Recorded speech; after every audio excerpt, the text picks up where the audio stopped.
Bismillahirrahmanirrahim. Assalamualaikum warahmatullahi wabarakatuh. Perkenalkan, kami dari kelompok 15 dengan saya Anissa Halimatus Sadia dan kedua rekan saya yaitu Zian Marifatul Uluhiyah dan Ma'arif Amin. Di sini kita akan membahas studi kitab Al-Istibsar karangan Syekh At-Tusi.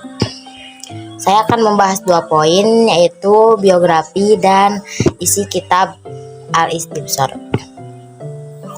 Nama lengkap Syekh At-Tusi ialah Muhammad bin Hasan bin Ali bin Hasan, yang sering kita kenal dengan Syekh At-Tusi. Selain disebut Syekh At-Tusi, beliau juga terkenal dengan nama Syekh At-Taifah. At-Taifah ini bermakna pembesar kaum atau pemuka Syiah. Nah, Syekh At-Tusi ini adalah seorang ahli hadis dan faqih umat Syiah yang paling terkemuka. Ia adalah penulis 2 kitab dari 4 kitab utama umat Syiah, yaitu kitab At-Tahdzib dan Al-Istibsar. Ketika beliau berusia 20 tahun, ia berpindah dari Khurasan ke Irak dan menuntut ilmu pada Syekh Mufid, Syekh Murtado, dan ulama-ulama lainnya. Khalifah Abbasiyah saat itu menjuluki Syekh At-Tusi dengan ulama Kalam Baghdad. Lalu selanjutnya, setelah terjadi kebakaran pada perpustakaan Shapur, Syekh At-Tusi pergi ke Najab. Nah, di sana beliau mendirikan Hauza Ilmiah. Selanjutnya, setelah wafatnya Syekh Murtado, yang mana adalah guru daripada Syekh At-Tusi, beliau ini bertanggung jawab menjadi ulama penerus madhab Ja'fari. Selanjutnya, beragam pemikiran dan hasil tulisan Syekh At-Tusi seperti An-Nihayah, Al-Kitabul Ghalib, dan Al-Mabsut telah menjadi perhatian dan rujukan para ahli fikih ulama Syiah. At-Tibyan merupakan salah satu kitab tafsir terpenting yang beliau tulis. Nah, Syekh At-Tusi juga menyumbang banyak pemikiran serta pendapat dalam beberapa cabang ilmu Islam seperti Rijal Kalam, Usul Fikih, dan kitab-kitab. Beliau juga menjadi salah satu kitab rujukan utama para marja dalam ilmu-ilmu agama. Lalu selanjutnya, Syekh At-Tusi ini meninggal di Al-Najab pada tahun 460 Hijriah. Jenazahnya dimakamkan di sebuah rumah yang berada di sana, lalu dijadikan masjid sesuai dengan wasiatnya. Selanjutnya, ada isi kitab Al-Istibsar. Karya At-Tusi ini dibagi menjadi beberapa bab atau kutub, dan bab-bab tersebut menjadi beberapa bagian dengan lampiran-lampiran sebagai berikut. Yang pertama ada Al-Toharo, yaitu pemurnian ritual. Ada as-sholat, doa resmi, zakat, pajak sedekah, siam, puasa, al-hajj, ziarah, al-jihad berperang suci, al-qodaya wal ahkam, penilaian dan persyaratan hukum, al-makasib, akuisisi, al-tijarot, jual beli, an-nikah, pernikahan, dan masih banyak lagi. Mungkin hanya 2 poin tersebut yang bisa saya sampaikan. Untuk materi selanjutnya akan disampaikan oleh pemateri selanjutnya. Terima kasih. Wassalamualaikum warahmatullahi wabarakatuh.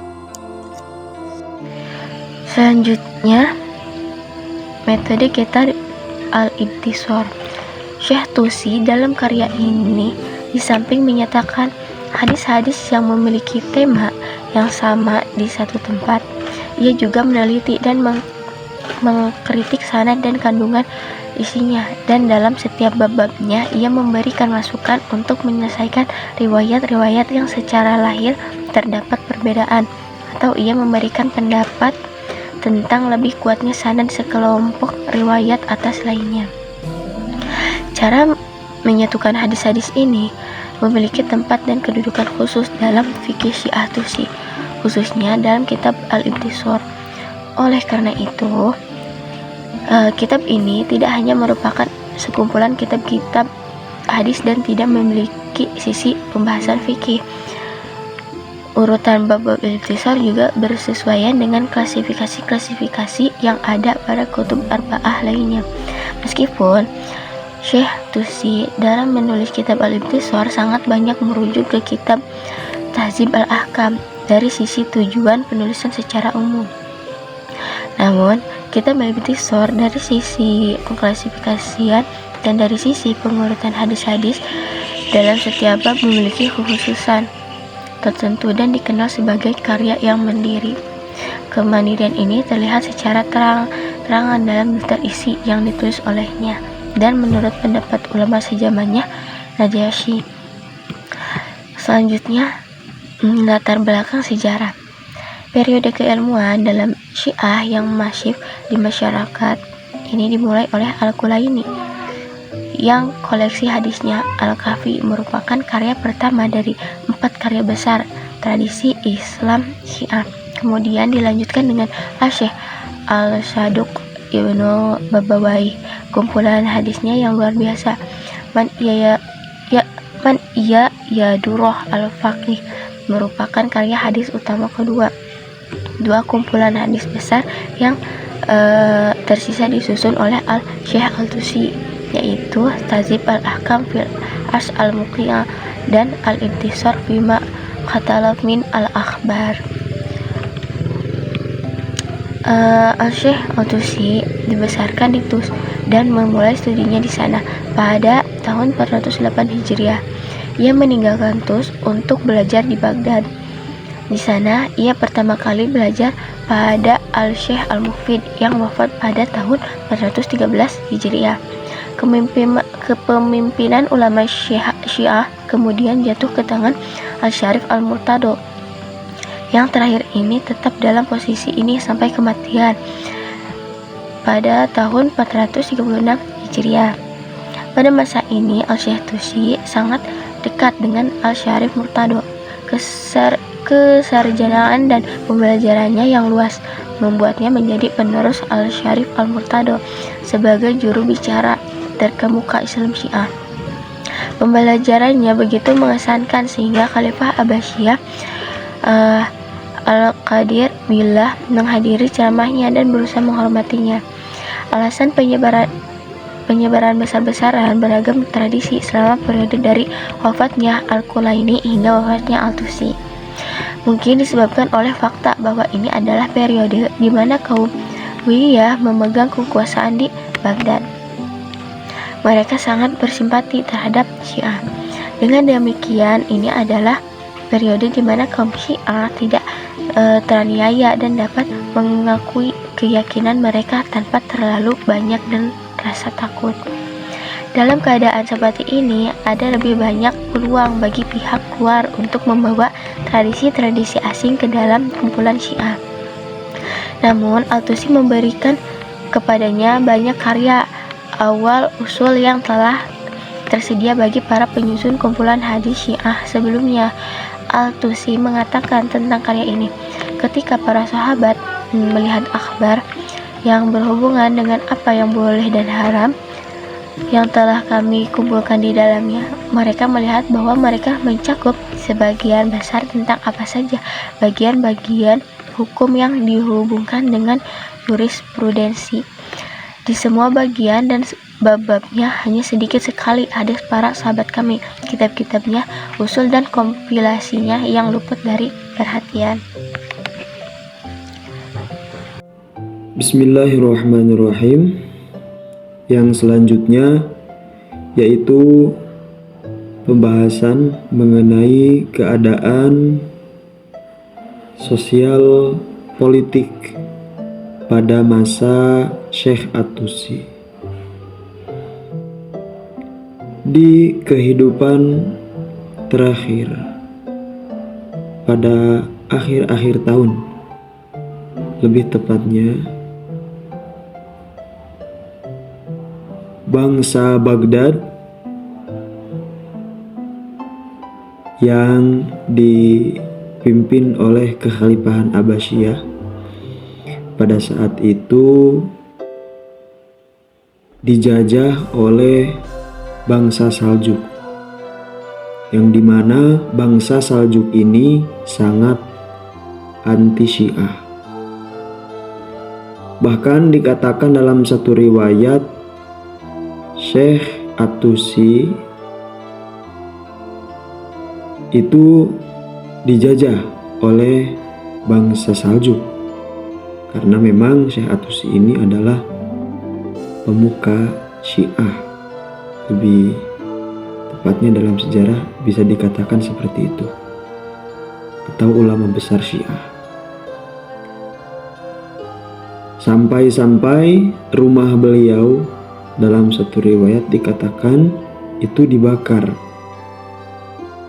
dan semua aset-aset pendidikan beliau seperti perpustakaan itu juga dibakar oleh bangsa Saljuk.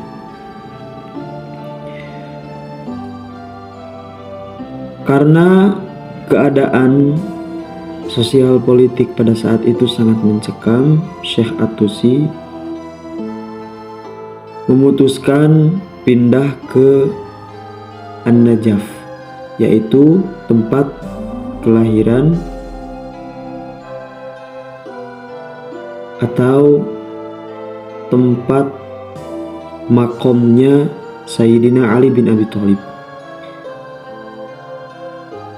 Dan di sanalah beliau meneruskan perjuangannya untuk memperdalam ilmu. Bahkan dengan kehadirannya Syekh At-Tusi di An-Najaf, beliau mampu memberikan dampak yang besar, yang dimana setelah kehadirannya Syekh At-Tusi, An-Najaf menjadi pusat pendidikan ulama Syiah. Kesimpulannya, sebagaimana yang sudah dibahas pada pemateri sebelumnya, bahwa kitab Al-Istibsar ini adalah kitab keempat dari Kutubul Arba'ah yang dikarang oleh Syekh At-Tusi. Dan Syekh At-Tusi ini dikenal sebagai ulama besar Syiah. Closing statement dari apa yang sudah kita pelajari dari kitab Al-Istibsar merupakan sebuah kitab yang sangat luar biasa, yang dimana isinya itu memiliki kandungan isi yang sangat struktural, sehingga bagi kita semua bisa menjadi sebuah khazanah keilmuan, sebuah referensi-referensi yang nantinya bisa dijadikan sebagai landasan teori. Ini itu saja dari kelompok kami. Terima kasih. Wassalamualaikum warahmatullahi wabarakatuh.